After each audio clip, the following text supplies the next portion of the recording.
Boa tarde a todos. Vamos nesse momento nos ligando com o nosso mentor individual, com a espiritualidade amiga desta casa, com Joana de Ângeles, Irmã Rosário, Irmã Teresa, e agradecer a todos pelo carinho, pela amizade, pelo acolhimento. Nos ligamos com nossa mãezinha querida, Maria de Nazaré, pedindo a ela que nos envolva na sua luz, na sua paz, na sua serenidade, que nos aconchegue juntinho ao seu coração de mãe num abraço muito caloroso. De mãos dadas a Maria, chegamos à presença do nosso Mestre amado Jesus, e a Ele pedimos que derrame a sua luz sobre nós, que nos auxilie no entendimento e na aplicação dos seus ensinamentos em todos os momentos da nossa existência. De mãos dadas a Maria e a Jesus, chegamos à presença do nosso Pai Criador. A Ele agradecemos pelo que somos, pelo que temos, pela oportunidade bendita de estarmos aqui reunidos. E vamos nesse momento elevando os nossos corações e os nossos pensamentos em louvor e agradecimento, dizendo ao Pai: Pai nosso que estais nos céus, santificado seja o vosso nome, venha a nós o vosso reino, seja feita a vossa vontade, assim na terra como nos céus. O pão nosso de cada dia nos dai hoje, perdoai as nossas ofensas, assim como perdoamos aqueles que nos têm ofendido. E não nos deixeis cair em tentações, mas livrai-nos de todos os males, pois vossos são o reino, o poder e a glória para todo sempre. E harmonizados que estamos, vamos nos ligando com as equipes espirituais de tratamento desta casa, pedindo que seja derramado a luz branca do Cristo sobre todos os assistidos. Essa luz vai serenando, acalmando e tratando a cada um de nós. Pedimos às equipes de P2 que projetem a luz azul sobre todos nós. Essa luz vai percorrendo o sistema nervoso central, tratando cada um dos centros de força, trazendo todos eles no equilíbrio. Pedimos às equipes de CH que projetem a luz rosa no coração de cada um dos assistidos. Essa luz vai serenando, acalmando esse cardíaco, fortalecendo a fé e a confiança em cada um de nós. Nos ligamos com as equipes de P3B e pedimos a projeção da luz branca do Cristo, de um azul muito intenso que envolverá o coração e a mente de cada assistido. Pedimos também que sejam feitos todos os cortes de ligação que se fizerem necessários, que essas energias sejam levadas para o astral para o tratamento mais adequado. E vamos projetando um azul muito intenso em todo o sistema nervoso central e periférico, neurovegetativo, um rosa claro no cardíaco para aumentar a força, a confiança, a fé, um amarelo claro no frontal para ter pensamentos positivos, maior ligação com o mentor individual e força de vontade. E pedimos uma cúpula rosa clara vibrante da cabeça aos pés, envolvendo todos os assistidos de P3B. Aos assistidos de saúde, pedimos a projeção das cores do arco-íris, fazendo como uma cúpula protetora, envolvendo cada um desses assistidos pelo tempo que se fizer necessário. Que assim seja, Senhor. Graças a Deus. Convidamos a todos para que assistam neste momento a palestra que será colocada no ar. Que assim seja. E convidamos todos os assistidos para que abram as suas mentes, seus corações, para a palestra do dia de hoje do nosso irmão Orlando. Que assim seja.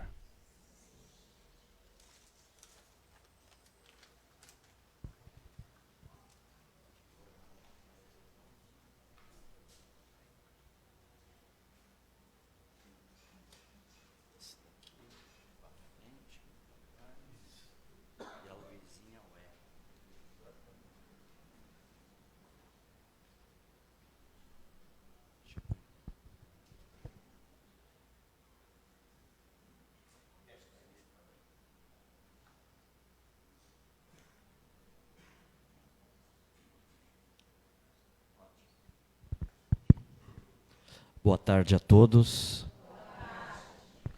Que Jesus, o Mestre da imortalidade, a todos nos abençoe, a todos nos inspire, dando-nos a sustentação espiritual para o enfrentamento deste tema que hoje iremos abordar. Segundo a Organização Mundial da Saúde, o luto é um dos itens preponderantes que gera o suicídio. Portanto, trabalhar a questão do luto também é uma questão de saúde pública. E evidentemente que a doutrina espírita propicia elementos para que aquele que está vivenciando a ausência transitória, mas inevitável, de um ente querido que tanto ama, a doutrina espírita proporciona um horizonte sedimentado na fé raciocinada, que permite a cada um de nós efetuar uma construção emocional de uma fé sólida, que não esteja assentado na crença, porquanto a crença muitas vezes está estabelecido pelo dogma. E sem ter o raciocínio, sem ter a reflexão, evidentemente que as pessoas, quando vivenciam a ausência de um ente querido, entra dentro de si muitos questionamentos. Será que continua vivo? Será que eu continuarei vivo? Porque a crença, ela não estabelece um posicionamento, vamos dizer assim, quase tangível da imortalidade da alma. Com o devido respeito a todas as outras visões religiosas, simplesmente decreta-se: você irá viver. Mas fica no terreno do dogmatismo, sem a materialização de que, como é esse viver? De fato continuamos? Se continuamos, como ocorre? Como acontece? Há possibilidade desse contato? Ou não? Enfim, é justamente que o tema hoje, entre várias facetas que iremos tratar, é auxiliar muitos corações que estão aqui a refletir na imortalidade da alma, não como crença, mas como um fato natural, uma lei natural da nossa existência. E que o Espiritismo, a doutrina espírita, codificada por Allan Kardec, veio como que materializar essa questão. Porque é o próprio mundo dos espíritos, ou o reino dos céus, como queiram dar a terminologia, foram eles próprios que vieram de forma organizada trazer para a humanidade, dizendo: não existe a Deus, existe até logo. Essa é a grande mensagem que nós vamos sintetizar ao final da nossa tarefa. Mas eu lembro, porque todos nós aqui faceamos o momento da viagem, porque nós vamos mudar todo esse termo aqui. Não vamos usar mais partida. Nós vamos usar o termo viagem, porque é o que aconteceu. Quando ocorre essa viagem de um ente querido para conosco, todos nós aqui enfrentamos o momento chamado luto, que Freud estabeleceu um estudo. Não entraremos nesse terreno, até porque não é a minha área, mas nós sabemos que quem introduziu essa questão do luto foi Freud, e depois outros psiquiatras foram avançando no estudo dessa temática. Hoje aqui nós traremos uma proposta da doutora Elizabeth Kübler-Ross, uma psiquiatra que tem um trabalho documentado para o mundo, a chamada Mãe da Esperança para aqueles que viviam o final da sua existência temporária, quando estavam naquele momento do desenlace, e ela vivenciou e documentou isso cientificamente, como ocorre. É só buscar lá na internet, no Google, o livro dela chama Roda da Vida, é um livro maravilhoso, que nós estaremos tratando aqui essas questões. E eu lembro que, peço licença, para se colocar na posição de todos, mas eu quero já fazer um trabalho aqui, solicitar a toda a direção do Joana. Se você que está aqui hoje, está pensando, e aqui nós não vamos camuflar, mascarar palavras. Se você aqui está hoje, e você está com um pensamento suicida, e nós temos certeza que tem pessoas aqui, que está com um pensamento suicida, ou já tentou, nós queremos fazer um convite. Após a nossa tarefa hoje, busque a equipe do Joana de Ângeles. Eles estão de braço aberto para dialogar fraternalmente contigo. Curitiba, em uma psicografia, que nós fizemos esse convite, onde estávamos com a presença de 800 pessoas, 45 pessoas buscaram o atendimento fraterno, porque estavam naquele momento, naquele dia, com o pensamento de suicídio.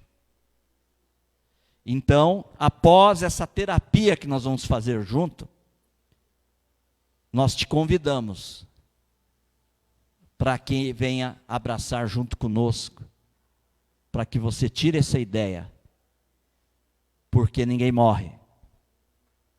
Cometer o suicídio é complicar a própria existência. Até porque se você pensa que em praticando o suicídio, porque você está com uma saudade quase que insuportável, não quer mais continuar, não quer mais viver. Se você pensa, nós vamos mostrar aqui, que praticando isso, você vai reencontrar quem você ama, esquece. Esquece. Porque você está entrando numa estrada contramão da vida. Portanto, vale a pena continuar com a saudade, mas administrando-a, que é o trabalho que nós faremos aqui hoje, dando elementos para que se administre essa questão. Porque também não vamos enganar. Ninguém aqui, não existe remédio, nem alopata e nem homeopata, para diminuir a saudade. Não existe. Porque a saudade é amor. A saudade é link e ligação de nós para quem viajou. O que nós precisamos, e hoje é a tarefa do tema, é fazer com que essa saudade que sentiremos até o último momento dos nossos olhos físicos, se transforme na saudade esperança, e não na saudade desespero, que é diferente. A saudade desespero é depressão, é suicídio. A saudade esperança é vislumbrar um novo horizonte não filosófico, mas real, de que um dia estaremos junto com quem amamos. Isso é um fato. Mas não podemos esquecer que precisamos do apoio médico.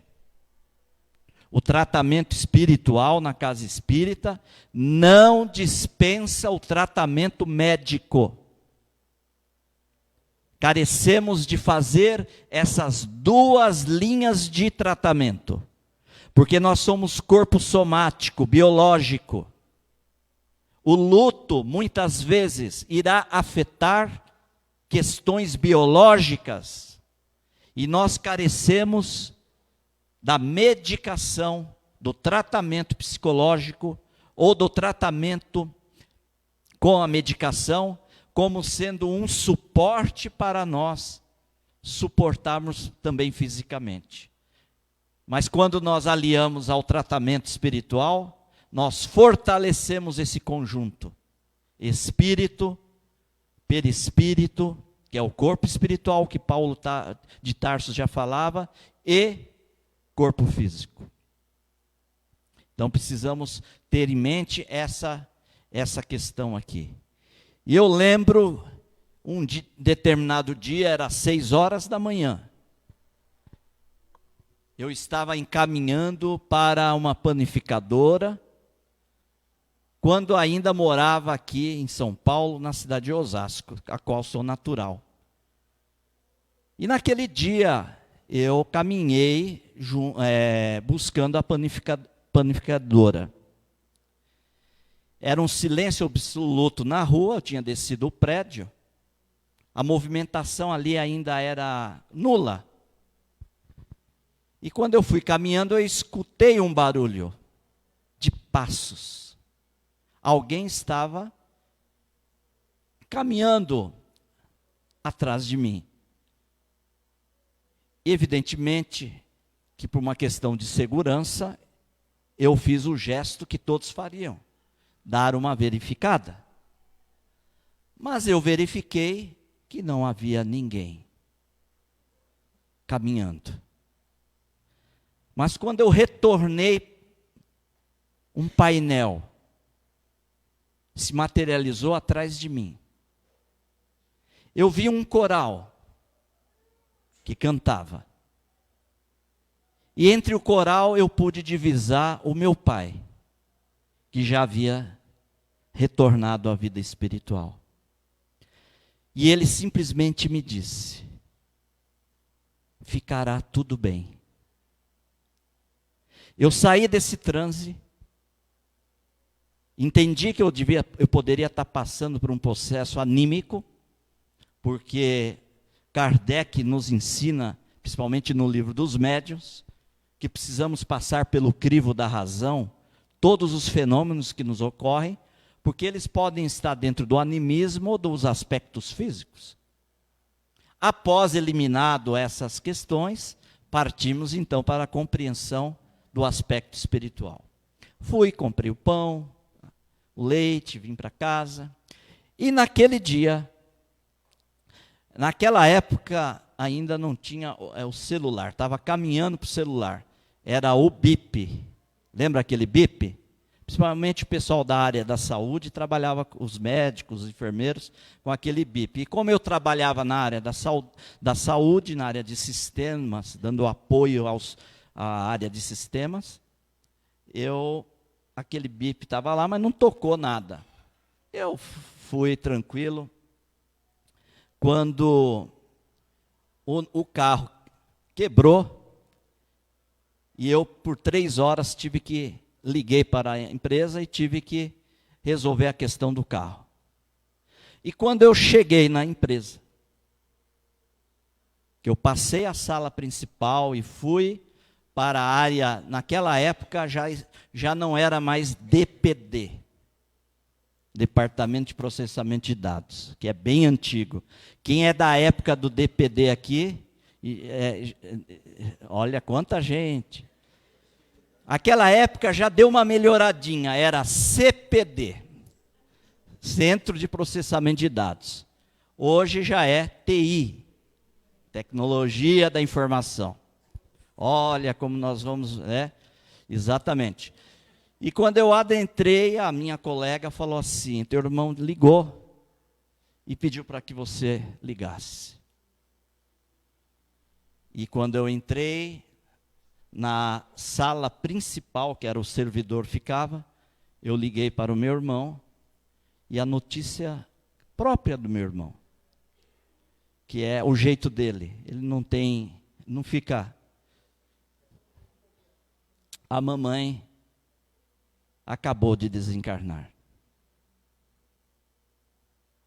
Porque ela, 2 meses antes, havia passado por uma cirurgia cardíaca, colocando a ponte de safena, e não resistiu, e veio, então, a desencarnar.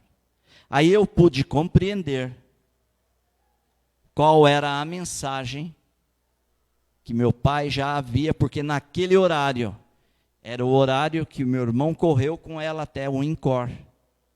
Quando se achegou na emergência, não houve tempo. Ela veio a viajar.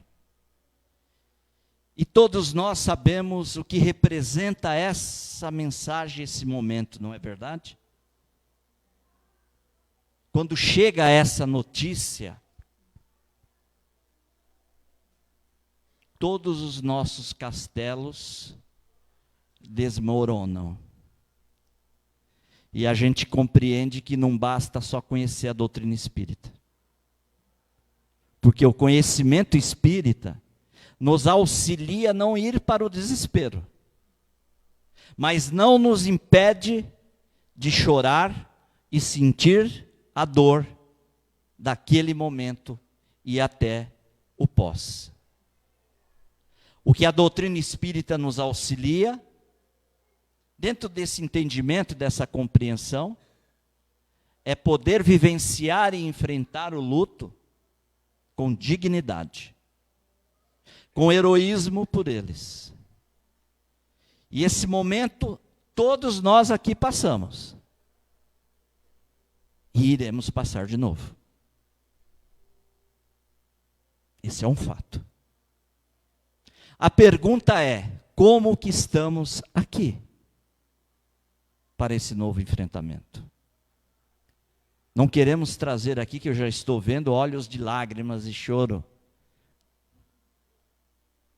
porque eu trarei 2 fatos inéditos aqui, importantes para vocês, de imortalidade da alma, que irá auxiliá-los a pensar na fé raciocinada.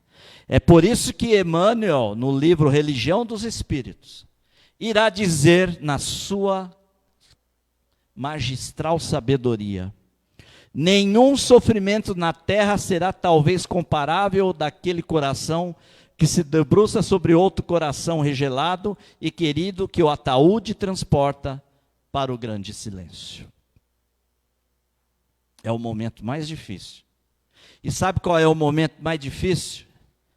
É quando a administração do velório chega e fala assim: temos mais 15 minutos. Ali a casa cai. Porque até aquele momento você está ali, parece que anestesiado. Não é assim? Mas na hora que a administração fala, daqui 10, 15 minutos, aí a casa cai. Porque a realidade vem. A realidade vem. É por isso que Emmanuel está dizendo: nenhum sofrimento na terra será talvez comparável a isso que estamos mencionando. E a questão de como enfrentar está relativo também à forma operandi que ocorreu a desencarnação do nosso ente querido. E também tem um outro elemento: qual é o nosso posicionamento perante a vida? Como é que eu encaro a vida? Como eu interpreto a vida? Sou materialista? Sou evangélico? Sou católico? Sou budista? Sou espírita? Porque isso é um elemento e um fator que irá influenciar no seu enfrentamento. Mas também nós não podemos esquecer que a forma como ocorreu também às vezes dificulta esse nosso entendimento. Porque uma é a morte natural. A pessoa ficou doente, passou mal, lutou até o último, e de certa forma, mesmo com dor, nós compreendemos que é um processo passível de vivenciarmos no mundo físico com essa carcaça, não é? Mas o difícil é uma bala perdida. O difícil é o seu filho, a sua filha, seu sobrinho, o seu marido, e etc., não importa. É sair, entrar num banco, acontecer um tiroteio ali, como ocorreu agora em Viracopos. É diferente entender essa questão. É difícil entender um acidente que, entre aspas, houve um culpado. Então, cada um terá um impacto diferente para essa questão, que deve ser considerado quando nós fazemos o atendimento fraterno na casa espírita, que é diferente o posicionamento de cada um. Mas aqui, agora trago o trabalho da doutora Elizabeth Kubler-Ross. Nós podemos passar por 5 fases no luto. Pelo menos 2 todos passam. Não significa que passaremos as 5. E eu quero agora vir o cenário antes do desencarne e depois do desencarne. Antes do desencarne, o primeiro passo é a negação. Quando recebemos um diagnóstico, o nosso ente querido está por um momento difícil, está passando por um trânsito difícil, e nós sentimos e sabemos disso. O primeiro movimento que a gente tem é o de negar que aquilo está acontecendo. Porque é aquela conversa que é muito verdadeira. A chuva parece que só cai no vizinho. Mas quando cai dentro do nosso terreno, a realidade é incontestável. Então, o primeiro passo é a negação. O segundo passo é a raiva. E por que isso está acontecendo? Que Deus é esse? É uma briga. E essa raiva, ela se estende, porque dependendo como perdura esse tempo difícil, essa raiva se estende para os familiares, se estende para o amigo de trabalho, e se estende na via pública, se estende no contato social. A pessoa está vivendo aquela dor, ela está tão revoltada, que uma forma dela se defender da dor dela é a raiva. E a raiva dela é atacar, ofender as pessoas que estão à sua volta. Esse é um processo antes. O outro é a barganha. Aí não tem qualquer estrutura, não é? Porque quando o médico chega e fala assim, estou dando um exemplo, o que a medicina fez já foi o que conseguiu. Agora, você tem fé? Já ouviram isso? Alguém já passou por isso, né? Do médico fala, olha, agora está na mão da tua fé. Não é? E aí, não importa a tua religião, porque você procura a capelinha do hospital, independente se você é católico, evangélico ou espírita. Você vai lá na capelinha, se ajoelha e fala assim, Senhor, se tu tirares o meu familiar desta situação, eu vou mensalmente dar 50 cestas básicas para o Joana de Ângeles. É a barganha. Que mostra, sabe o quê? A nossa fragilidade. É tipo aquela história que todo mundo conhece. O avião vai cair, o ateu está lá e fala, ai meu Deus. Conhece essa história, né? É o ateu, mas ai meu Deus. Não é? E o outro fato é, que pode caminhar conforme perdura o tempo dessa provação, é a depressão.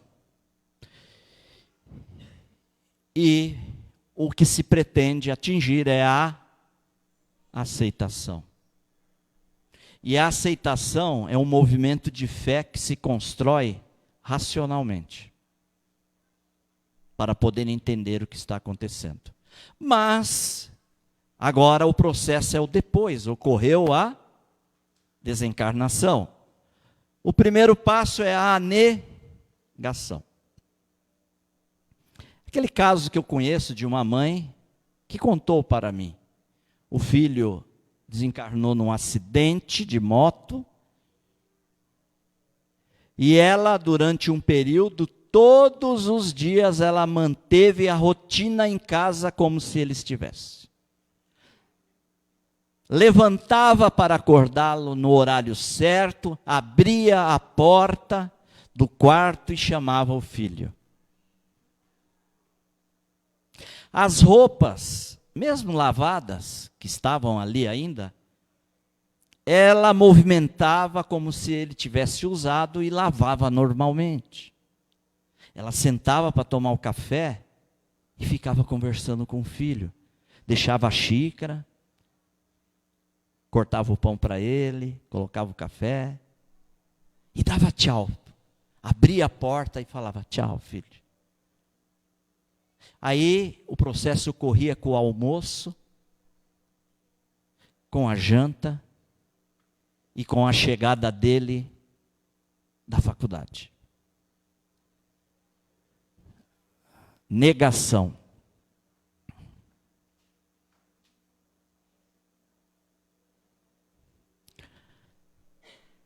Graças a Deus, essa mãe encontrou a doutrina espírita e pôde reverter o quadro.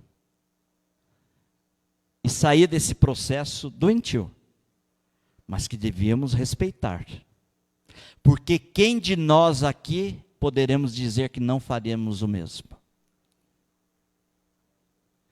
Mas ela buscou a casa espírita.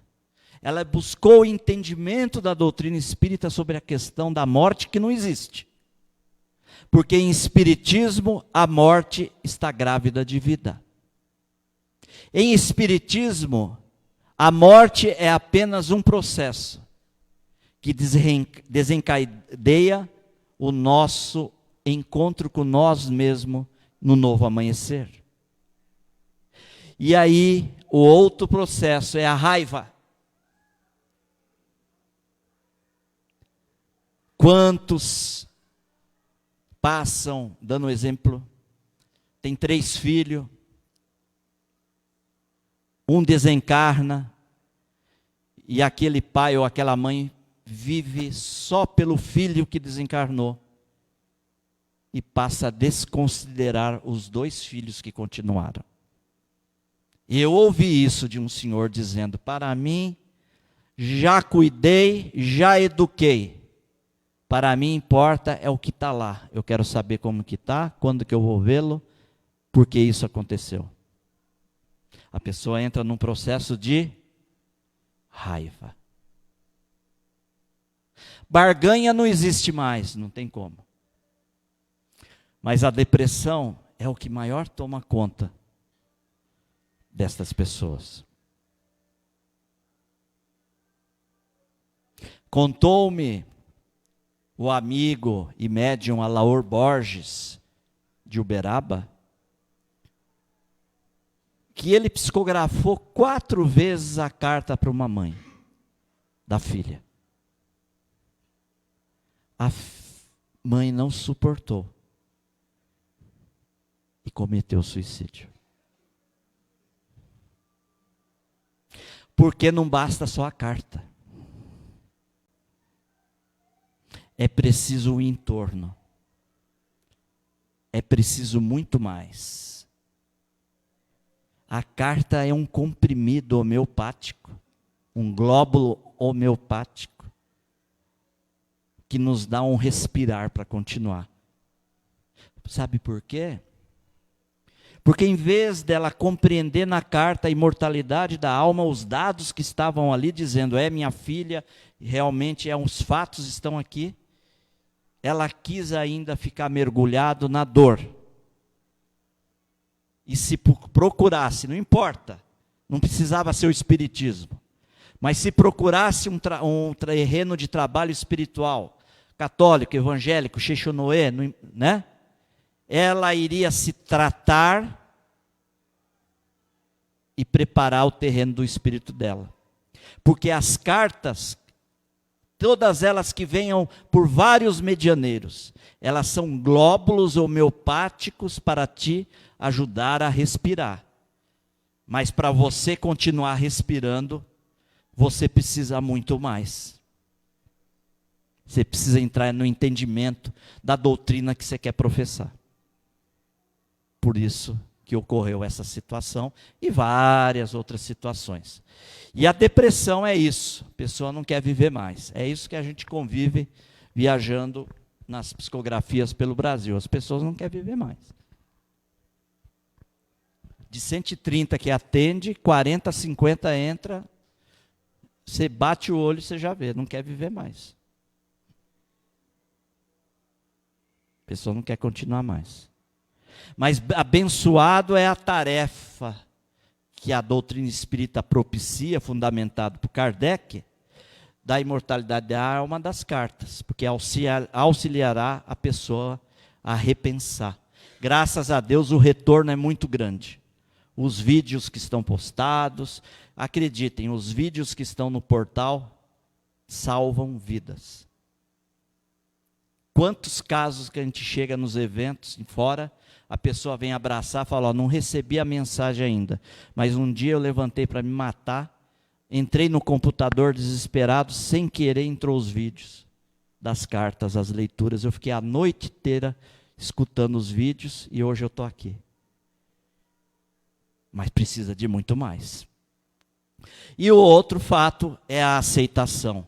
A aceitação não significa não chorar mais. A aceitação não significa não sentir mais dor de saudade. A aceitação não significa não ter mais lágrimas. Como que você não vai levantar aquele dia com saudade? Não é um gráfico? Um dia a saudade está aqui, aí ela dá uma diminuída. Não é que ela diminui, né? Ela dá uma acalmada, outro dia ela está lá no pico, lá em cima, outro dia ela dá uma acalmada. É assim. É para todo mundo. Não importa se você decorou as 1019 questões do Livro dos Espíritos. É para todo mundo. Agora o importante é como que nós vamos trabalhar esse gráfico. Tem que ser com saúde espiritual. E aqui, agora eu peço que vocês me ajudem, porque eu preciso da colaboração de vocês, correto? É joias. Acertei. Principalmente as mulheres que adoram joias. Mas, muito prazer, o senhor gerente do banco trouxe 3 contratos aqui para vocês. Tudo bem? 3 contratos aqui. Vocês vão ter que assinar um deles. Correto? Se não assinar, amanhã pode dar mensagem aqui que a gente está atendendo vocês. Mas cada um vai ter que assinar um contrato. O primeiro contato você vai entregar a joia para o banco, só que você nunca mais vai ver essa joia. Ok? O segundo contrato, vocês vão entregar a joia para o banco. Mas de vez em quando vocês vão ver a joia lá de longe, mas não pode pegar. E o terceiro contrato, você entrega a joia, mas no momento que você quiser, no tempo certo do contrato, segundo o que norteia o contrato, você vai poder reaver esse contrato, essa joia. Tudo bem? Então vocês vão me ajudar levantando a mão ou não. Quem quer assinar o primeiro contrato, levanta a mão. Pois acredita que já eu fui em 2 lugares, levantaram? Já mandamos direto para a emergência da desobsessão. Já mandamos direto, porque não deve estar funcionando bem naquele momento. O segundo, quem quer assinar? E o terceiro, quem quer assinar? Que bom. Porque o primeiro é isso aqui. Materialismo. Qual é a visão do materialismo? Morreu, acabou. Vocês não assinaram esse contrato. A joia, vocês querem ver. O segundo contrato é o céu e o inferno. Certo? E agora nós temos que pensar um pouco. Célia, vou pegar você. Eu sou Deus. Acabei de chegar e me apresentei para você. Sou Deus. Você tem 3 filhos. Olha que mediunidade que eu tenho. Claro, eu conheço. Você tem 3 filhos. Você tem 15 segundos para escolher de um dos 3 quem vai para o inferno. 15 segundos. 14, 13, 12.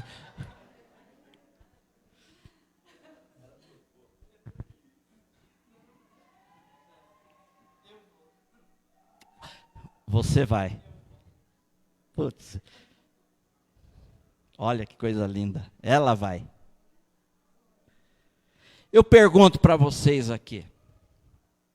Nós somos maiores e melhores do que Deus? Se uma pessoa comum como a Célia, que está simbolizando todos nós aqui, uma pessoa comum, que significa tem suas imperfeições e as suas perfeições, se essa pessoa, que é menor nos atributos perfeitos de Deus, não escolheria nenhum dos filhos, e se colocou ela própria na posição de ela ir, eu pergunto para vocês, a lógica em pensando em Deus, na existência do inferno? Existe lógica?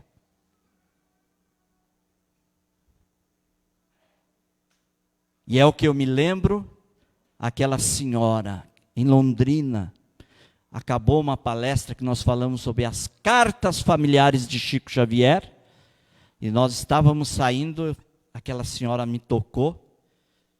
Quando eu olhei, ela disse, chorando, você pode perceber que eu sou de outra religião. Eu olhei e falei, percebi. Para o dirigente desta minha religião, o meu filho cometeu um pecado irremediável. Ele se suicidou. E para esta religião, é irremediável. O suicídio é irremediável.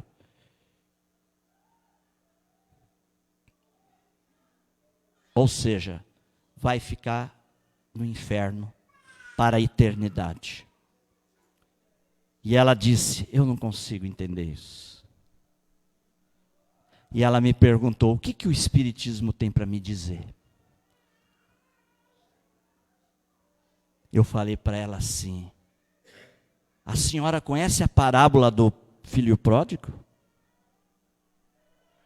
Sim. Então, aquele homem aceitou o Senhor que um de seus filhos pegasse as suas heranças e saísse para a vida. Esse filho, em determinado momento, não soube utilizar as heranças, faliu, entrou em penúria total, e em dado momento ele tomou uma decisão de voltar para o pai, pelo remorso do que ele fez, do erro que ele cometeu. E quando ele chegou, foi se achegando na fazenda do pai, o pai o avistou, mandou preparar a melhor festa para o filho, colocou um anel até ele, e ele retornou à casa do pai. Eu perguntei, quer falar? É um Palio EYM6694 e um Linea FDI 8536.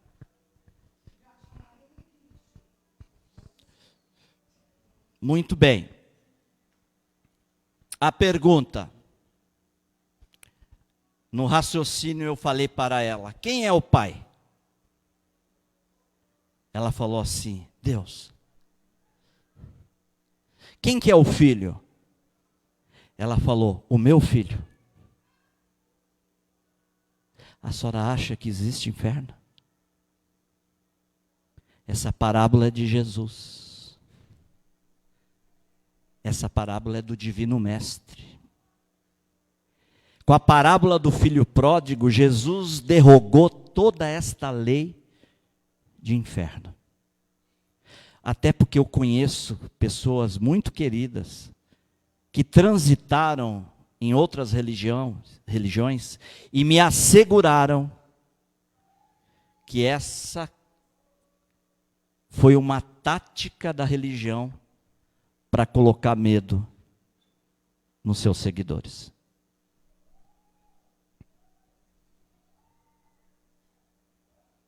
Eles me asseguraram. Pessoas que estavam adentrando a ser servidores dessas religiões. Essa foi uma tática teológica para colocar medo nos servidores. Porque não há lógica em colocar isso como doutrina se o próprio mestre diz que não existe na parábola do filho pródigo. Esta senhora, não sei como foi o caminho dela, eu sei que na psicografia ela estava, não veio a mensagem do filho, mas espero que essa reflexão ajude todos nós aqui, porque espiritismo é fé raciocinada. E vocês escolheram o quê? Espiritualidade. E é nesse terreno que nós vamos entrar. Porque ele, quando iniciamos a prece, é o mestre da imortalidade. E João já diria aqui na sua primeira carta, 4:1. Olha o que João, o apóstolo, fala. Amados, não creais a todo espírito, mas provai se os espíritos são de... Se você tirar aqui, ó, como se não tivesse João aqui, só a frase, parece que você está lendo o livro dos médiuns, ou o livro dos espíritos. Mas não, é o próprio apóstolo João, o mais jovem e o mais querido do mestre, que diz textualmente, amados, não creais a todo espírito. Ele não disse, amados, não creais a todo homem. Se ele quisesse dizer, nós, pessoas humanas, ele diria, amados, não creais a todo homem. Mas para diferenciar que acima de nós há o espírito imortal, ele diz, amados, não creais a todo espírito, mas provai se os espíritos são de Deus. Kardec vai estudar em O Livro dos Espíritos e O Livro dos Médiuns a identidade dos espíritos comunicantes. Porque do lado de lá ele compreendeu que há ignorantes e sábios, iluminados e os que estão na sombra. E quem são eles? Nada mais do que os próprios homens que em um dado momento vestiram o corpo biológico. E aqui Kardec irá perguntar: a alma após a morte, pergunta para os espíritos, conserva a sua individualidade? Sim, jamais a perde. Que seria ela senão a conservasse? O que significa que quando nós fazemos esse movimento para a vida espiritual, nós somos nós. Sabemos daquele momento que ocorreu de nossa existência, dos nossos familiares, inclusive da conta bancária se nós deixamos negativo. Inclusive se nós deixamos dívidas, nós lembramos. Ok? Então, quando vocês forem dormir, se vocês acordarem em um outro local achando que é um sonho, se lá não falar em cartão de saúde, se você perguntar como que eu vou pagar e falar que é de grátis, já deu a senha. Você já viajou para o mundo espiritual. Muito bem, aqui pulando, Chico Xavier e as cartas familiares. Desde 1980, eu vi essa festa que eram as cartas familiares do Chico.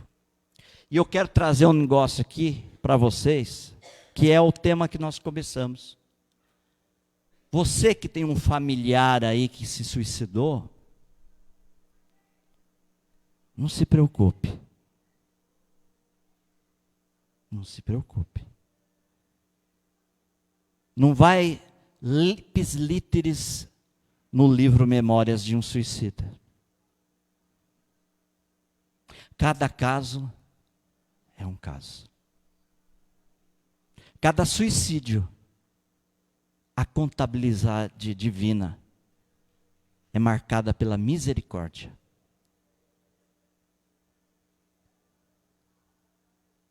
Então, eu trago para vocês o maior médium de todos os tempos, concordam? A maior antena mediúnica. Mais de 500 livros, estamos atualizando, mais de 500 livros. O maior trabalhador que nós temos dentro da causa espírita e dentro do cristianismo. Porque ele era espírita cristão.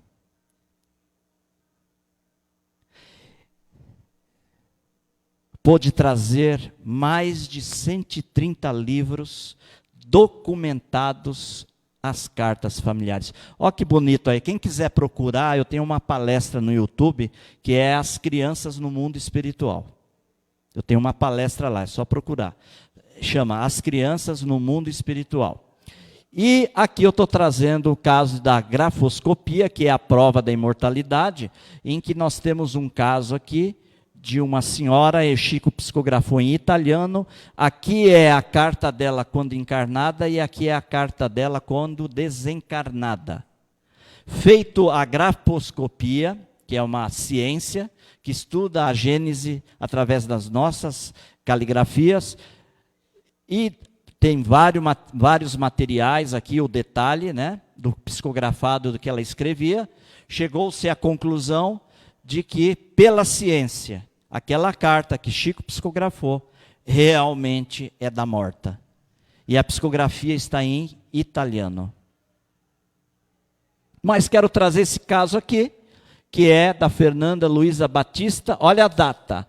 Ela nasceu em 67 em Franca e desencarnou em 80 em Franca. Ela cometeu suicídio. Ela pegou a arma do pai e atirou contra ela.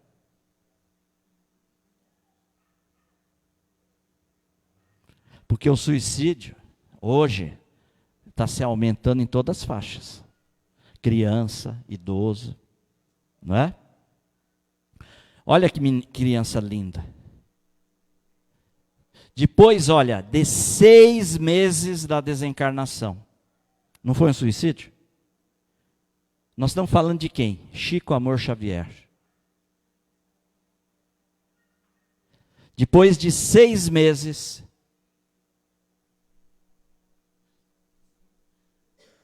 Está aqui, desculpa. Olha lá, 25 de abril de 81. Está aqui uma parte da mensagem. Ela mandou a mensagem para os familiares, para os pais, pelas mãos abençoadas de Chico Xavier. Cada caso é um caso. Então, tire isso da tua cabeça. Ah, porque fala, olha o atendimento fraterno. Ah, porque eu já ouvi isso. Ah, me falaram isso e isso. Eu não vou nem comentar aqui, porque não interessa. Não se fala isso no atendimento fraterno, não é? Não se comenta essas coisas, até porque quem sabe cada situação? Eu não sei. E aqui, finalizando, olha isso aqui. Peço licença à casa. Esse caso aqui é de uma jovem do Paraná, que estava no exterior e cometeu suicídio. O pai, em desespero, foi buscar a reunião das cartas em Ponta Grossa, quando eu estava lá. Eu não estava em Curitiba, eu estava em Ponta Grossa. E quando ele estava transitando, vindo de Curitiba para Ponta Grossa, é como se nós fôssemos daqui para Campinas. Ele pensou assim, e agora, sozinho no carro? Qual é o meu projeto com você, minha filha? Tamanho desespero. Ele foi, passou pelo registro, e a filha traz na carta várias informações identificadoras, e quero deixar uma coisa muito clara aqui. O registro é importante, primeiro, para acolher. Segundo, para fazer o link com a espiritualidade. E foi assim que eu aprendi a trabalhar com Chico Xavier. Chico atendia como nós atendíamos. É claro que não se compara, mas o modelo era esse. Chico atendia, fazia entrevista e senhas. Eu tenho documentação farta sobre isso. Carlos Bacelli tem, John Harley tem, Geraldinho tem. Eu tenho fotos. Eu cheguei sentado do lado do Chico, ele com a prancheta. As pessoas passavam e ele atendia e ele perguntava: qual é o nome do seu filho? A pessoa falava: João da Silva. O que aconteceu? Ele perguntava. Ah, foi um acidente de carro, não sei o quê. Aí daqui a pouco o Chico falava: quem é fulano de tal? Ai, meu avô. Quem é fulano de tal? Ai, tataravô. Quem que é fulano de tal? Não sei quem que é.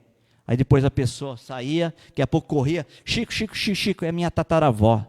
Nem minha mãe conheceu. Porque tem que ter o link. A horizontalidade é o médium com quem está solicitando. E quem faz a verticalidade do contato são eles. Sem esse tripé, não há mediunidade espírita. Por isso, eu quero esclarecer que vocês não se importam com aquilo que falaram lá dentro. Vocês têm que se importar com aquilo que vem na mensagem e não foi falado lá dentro. É isso que é a segurança de vocês. Estão entendendo? Porque essas informações, quero exemplificar, eu estou falando isso em nome de todos os médiuns que faz registro e atende como Chico Xavier trabalhava. Não estou falando em meu nome, estou falando em todos os médiuns pelo Brasil e fora do Brasil que atendem no modelo de Chico Xavier. Oi? O quê?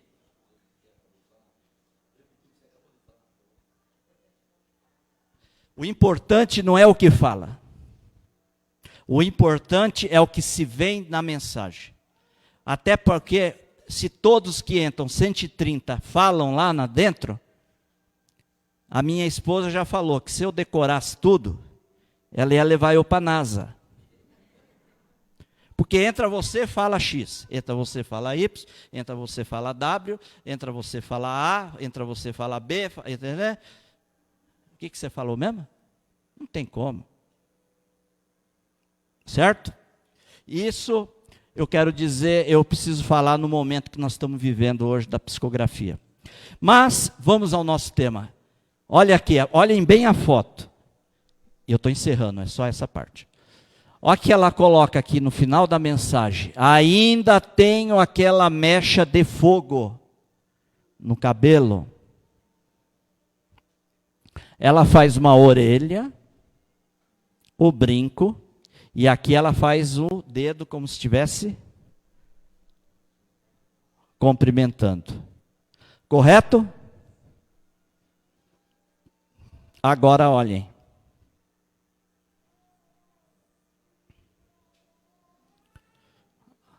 A mecha. Estão vendo? O brinco.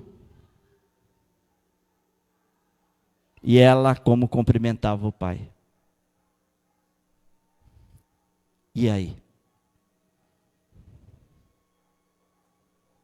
Essa carta está com os pesquisadores. Porque eles querem trazer para o meio acadêmico a imortalidade da alma. Mas o mais interessante, além desses fatos que estão aqui, que ela deixou a identidade dela, correto?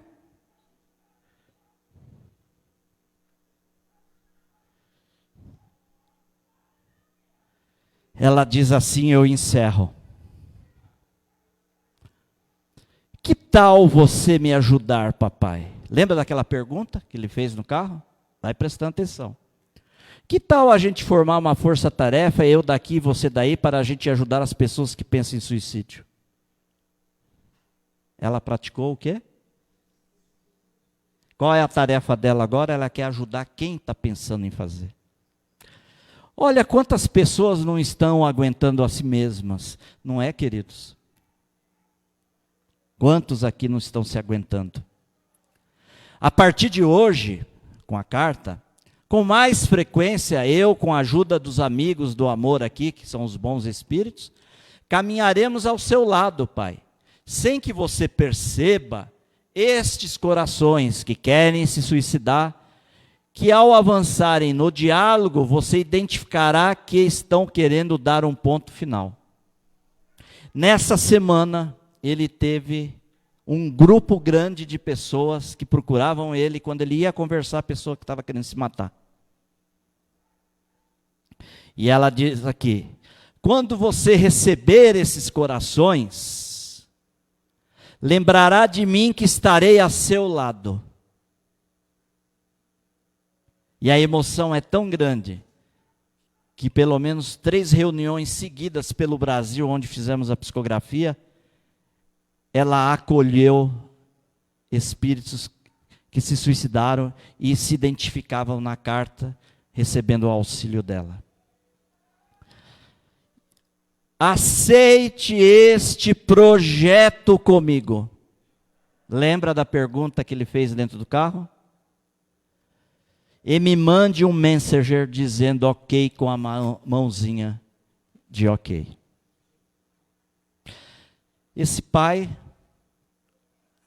entendeu e foi fazer curso no CVV. Se tornou um trabalhador na CVV. Hoje, aquele senhor que nos procurou, que na verdade procurou a doutrina espírita, que estava aí onde vocês estão, hoje ele é o nosso DJ nas psicografias em Curitiba. Quem faz a gravação das cartas, as leituras, quem pega e controla as autorizações dos familiares para ir para o portal, é ele junto com o Vitor. Porque a função da casa espírita é tirar vocês daí. E fazer vocês ficarem aqui. Como no momento do passe. Quantas pessoas estavam aqui para o passe coletivo, não é? Ajudando. Transmitindo amor e carinho. A função da casa espírita é que vocês saiam daí. E venham fazer parte nesse time daqui. O que não significa que o time daqui é melhor que vocês que estão aí.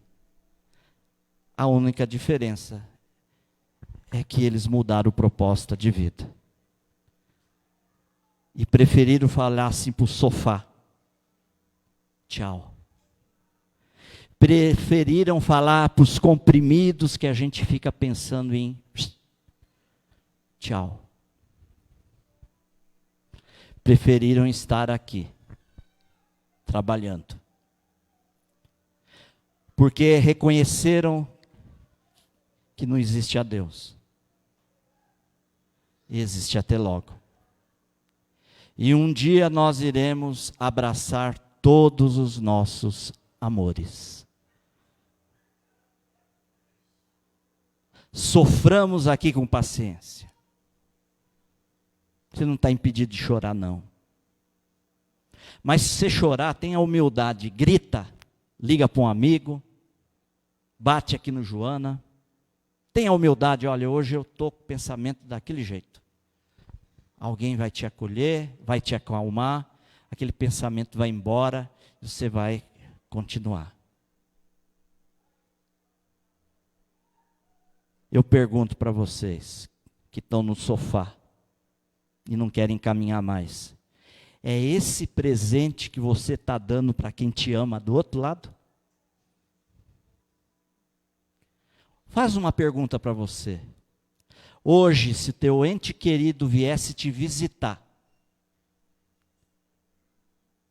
de que forma ele te encontraria na tua casa?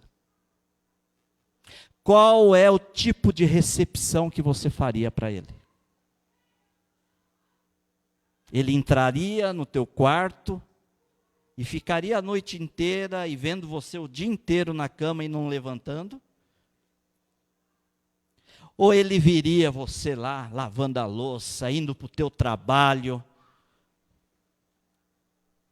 E se você pega o metrô, ali você está com o fone de ouvido, está tocando uma música, aí naquele momento toca a música que ele mais adorava, aí você vai chorar. Ele vai estar do lado de você dentro do metrô, mas ele está vendo que você está indo trabalhar, você está indo seguindo a tua vida. E ele vai se sentir tão honrado. Sabe por que ele vai se sentir tão honrado? Ô mãe, ô pai, ô meu amor,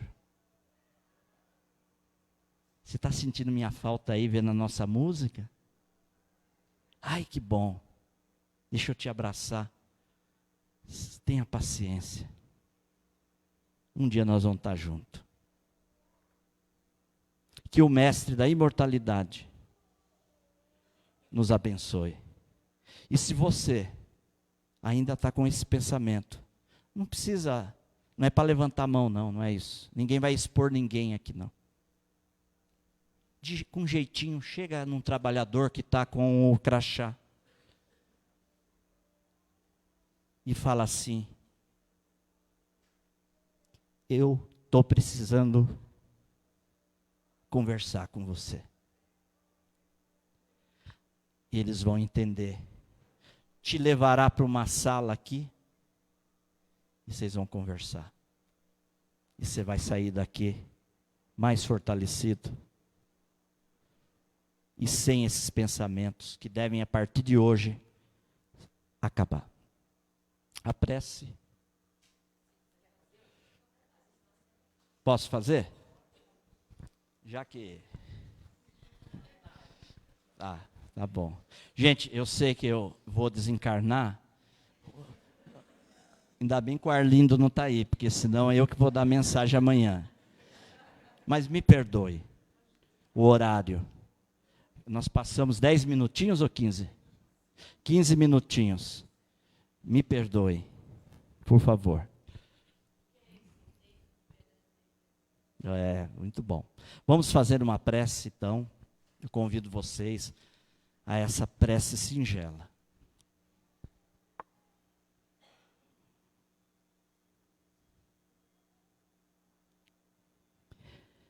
Divino amigo Jesus, nosso Senhor e Mestre, nós aqui reunidos em Teu nome, Mestre, em uma família só que somos, porquanto somos um irmão do outro, na grande genética espiritual de Deus. Pedimos-te que tuas mãos dadivosas acolham-nos, que as nossas dores e feridas espirituais, morais, encontrem serenidade no porto de teu coração. Mas queremos te pedir e te rogar, Mestre de Nazaré, envie a nossa mensagem particular para aqueles que tanto amamos e que hoje se encontram domiciliados na pátria espiritual. Que cada um de nós aqui presente, com toda a força da alma, da coragem e da fé raciocinada, abrace o teu ente querido, coloque ele à tua frente, abrace-o, fala do teu amor para com eles, porque este telégrafo espiritual chegará sem dúvida alguma no seu destino certo.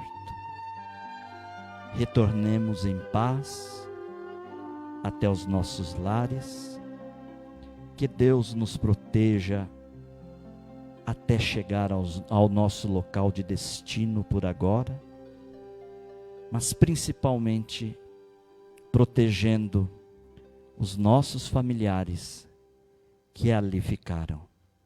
Na tua paz, Mestre Senhor, nós te agradecemos. Assim seja.